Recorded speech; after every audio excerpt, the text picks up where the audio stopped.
Welcome to my channel easy learning accounts.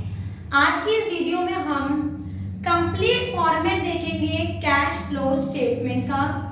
पिछले कई videos से हमने कैश फ्लो स्टेटमेंट की सारी एक्टिविटीज को पढ़ा, उनके फॉर्मेट को देखा और ये देखा कि क्या क्या आइटम्स उसमें ऐड और क्या क्या आइटम्स डिडक्ट किए जाते हैं, और हम 3 एक्टिविटीज का आंसर निकाल लेते हैं। पहली activity cash flow from operating activities, दूसरी cash flow from investing activities और तीसरी है बेटा हमारी cash flow from financing activities. इन तीनों ही एक्टिविटी में मैंने आपको फॉर्मेट के साथ न्यूमेरिकल्स भी कराए और हमने ये देखा कि इनको कैलकुलेट कैसे करते हैं। आज जो हम पढ़ेंगे वो है a complete format of cash flow statement, right. तो देखते हैं, कंप्लीट फॉर्मेट बना हुआ है बेटा, आप ध्यान से देखिए। वो सारी चीजें हम अब कंप्लीटली देखेंगे जिससे हम एक लॉन्ग क्वेश्चन अटेंड करेंगे जो बोर्ड एग्जाम में हमारे 6 मार्क्स का एग्जैक्टली आएगा। पर्टिकुलर, डिटेल, टोटल अमाउंट, और फॉर्मेट के ऊपर हमें लिखा हुआ है कैश फ्लो स्टेटमेंट और उसके नीचे लिखेंगे फॉर द ईयर एंडेड, और जो ईयर हमें दे रखी है वो ईयर आइडेंटिफाई करेंगे।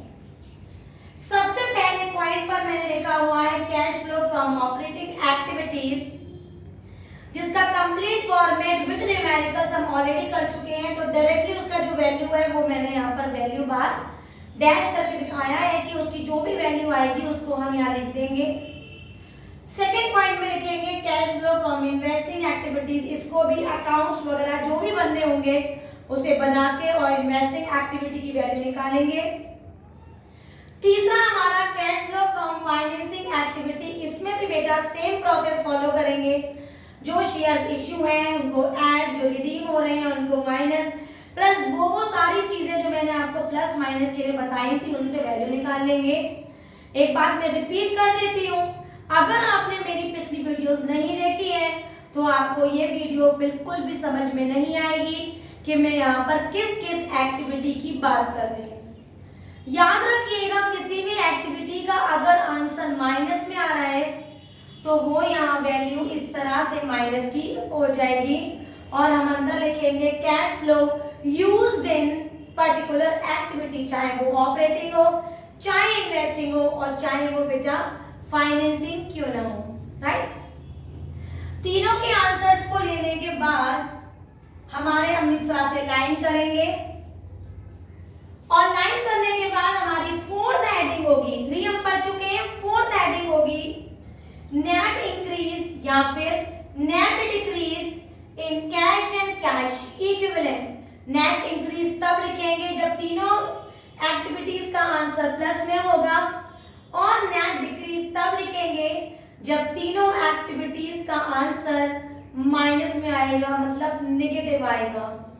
उस वैल्यू को लिखने के बाद मैंने यहाँ बताया भी है 1 + 2 + 3, और जो आंसर आएगा अब आ जाएंगे सीधे बेटा हम टोटल अमाउंट में, और उसका एडिशन हम टोटल अमाउंट में लिख देंगे। अब लास्ट पॉइंट पर जब हम पहुंच रहे हैं तो हमें क्या करना है, हम अपनी बैलेंस शीट जो भी हमें दे रखी है या फिर हमारा स्टेटमेंट ऑफ P&L अगर वो दे रखा है तो उसमें वैल्यू देखेंगे cash and cash equivalent at the opening या फिर at the beginning of the year, और हम ऐड करेंगे cash and cash equivalent at the beginning of the year. उसकी अमाउंट उठाएंगे और अमाउंट हम अपने तीनों एक्टिविटीज के एडिशन से ऐड कर देंगे, और जो बेटा हमारी वैल्यू आएगी ऐड करके उसको डबल लाइन से क्लोज करेंगे। As we close it we will write in the 6th point cash and cash equivalent at the end of the year, और इसकी भी वैल्यू क्वेश्चन से उठाएंगे और यहाँ लिखकर उसको भी बंद कर देंगे। अगर हमारे बिगिनिंग प्लस तीनों एक्टिविटीज का टोटल क्लोजिंग के बराबर या फिर and of the year cash and cash equivalent के बराबर हो जाता है तो ये प्रूव हो जाता है कि हमारा कैश फ्लो स्टेटमेंट एकदम करेक्ट है। कई बार मैंने देखा है कि कई लोग कैश एंड कैश इक्विवेलेंट जो लास्ट के ये पॉइंट्स हैं इनको बिगनिंग में करते हैं, मतलब फॉर्मेट बना लेते हैं और सबसे पहले क्लोजिंग की अमाउंट लिखते हैं, डबल लाइन से क्लोजिंग कर देते हैं, ओपनिंग का अमाउंट लिखते हैं और क्लोजिंग से ओपनिंग को माइनस करके जो बैलेंस आता है उसे एक्टिविटीज का एडिशन मान लेते हैं। इससे बेटा हमें एक बेनिफिट हो जाता है कि हम ये अंदाजा पहले ही लगा लेते हैं कि हमारी तीनों एक्टिविटीज का आंसर क्या आना चाहिए। फॉर एग्जाम्पल, अगर हमारी closing cash and cash equivalent 60,000 है बेटा और हमारी opening cash and cash equivalent 40,000 है, तो हम किस तरह से शो करेंगे? देखिए, हम 60,000 क्लोजिंग में दिखाएंगे, ओपनिंग में यहाँ पर 40 दिखाएंगे और बेटा क्योंकि हमें इन दोनों को बराबर लाना है तो यहाँ 60 दिखाएंगे। तो हम पहले ही अंदाजा लगा सकते हैं कि हमारी तीनों एक्टिविटीज का आंसर 20,000 आएगा। तो इससे हमें बहुत बेनिफिट हो जाता है कैश फ्लो स्टेटमेंट में कि हमें पहले ही मालूम पड़ जाता है कि हमारी तीनों एक्टिविटीज का आंसर क्या आएगा और उस तरह से हम अपने क्वेश्चन को पहले ही प्री डिटरमाइन कर लेते हैं और आंसर निकाल लेते हैं। सबसे पहला स्टेप हमेशा हम ये करेंगे, क्लोजिंग और ओपनिंग को कैश एंड कैश इक्विवेलेंट को देखकर ये पहले ही एज्यूम कर लेंगे कि हमारी तीनों एक्टिविटीज का आंसर क्या आएगा। अगर वो आ जाता है तो हम कंप्लीट करेक्ट आंसर सॉल्व कर आए हैं। तो मैं एक बार और रिवाइज करा देती हूँ। हमने क्या किया, तीनों एक्टिविटीज की वैल्यू को लिखा और उसमें cash and cash equivalent at the beginning of the year को ऐड कर लिया।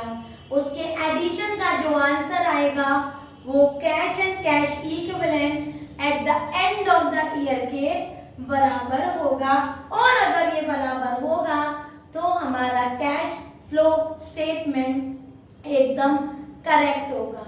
मैं एक बार आपको कैश एंड कैश इक्विवेलेंट में क्या क्या आइटम्स आते हैं उसे भी बताऊंगी बेटा। तो cash in hand, cash at bank, short term deposits, current investment, marketable security. जो हमारे बेसिक क्वेश्चंस हैं उसमें हमें ये वर्ड दिख सकता है करेंट इन्वेस्टमेंट। तो अगर क्वेश्चन में करेंट इन्वेस्टमेंट करेंट एसेट्स के अंदर दे रखा है तो उसको हम ऑपरेटिंग में ना लेकर सीधे कैश एंड कैश इक्विवेलेंट में ही लेकर आएंगे और वहां पर उसको इग्नोर करेंगे। क्लियर है? ये जो हमारा कैश फ्लो स्टेटमेंट है ये as per accounting standard 3 revised में रीड किया जाता है और इसका स्टेटमेंट बहुत इजी है। कई बार मैंने इसको डाउन से भी बना के देखा है, इससे हमें बहुत हेल्प होती है बेटा और हम पहले से डिटरमाइन कर लेते हैं कि हमारी तीनों एक्टिविटीज का आंसर क्या आएगा। वीडियो समझ में आई हो, अच्छे से पूरा कंप्लीट फॉर्मेट क्लियर हो गया हो, क्लियर जरूर करिएगा बिकॉज अगर क्लियर नहीं हुआ तो कल जो हम कंप्लीट न्यूमेरिकल करेंगे और complete question of cash flow वो आपको समझ में नहीं आएगा। वो तभी समझ में आएगा जब पूरा फॉर्मेट हमें अच्छी तरह से क्लियर हो जाएगा। फॉर्मेट क्लियर हो गया हो, सारे पॉइंट्स आपको समझ में आ गए हो तो मेरी वीडियो को लाइक करें, शेयर करें और मेरे चैनल को सब्सक्राइब जरूर करें। Thank you.